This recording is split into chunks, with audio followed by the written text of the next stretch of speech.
Hi friends, அஸ்ஸலாமு அலைக்கும். இந்த கருப்பு கொண்டக்கல்லையை மட்டும் பசங்க எப்போதுமே சாப்பிட மாட்டாங்க. எது செஞ்சு கொடுத்தாலும் சாப்பிட மாட்டாங்க. அவங்களுக்கு தெரியாமல் இது கொடுக்கணுனாக்கா வடை செஞ்சு கொடுக்கலாம், அப்படி இல்லைன்னா தோசை செஞ்சு கொடுக்கலாம். இப்போ நான் தோசை தான் செய்ய போகிறேன். அதுக்கு நைட்டே கருப்பு கொண்டக்கல்லையை ஊற வச்சுட்டேன். இப்போ பாதி மிக்ஸி ஜாரில் போட்டு ஒரு ஸ்பூன் பெருஞ்சீரகம் போட்டுக்கிறேன். 1/4 ஸ்பூன் உப்பு போட்டு நல்லா நைஸாக அரைச்சி வச்சுக்கலாம்.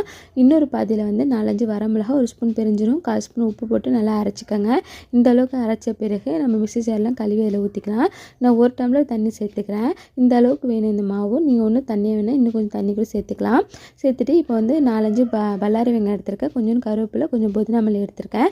இதை நல்லா வாஷ் பண்ணிவிட்டு நல்லா சாப்பரில் கொடுத்து சின்ன சின்னதாக வெட்டிக்கோங்க.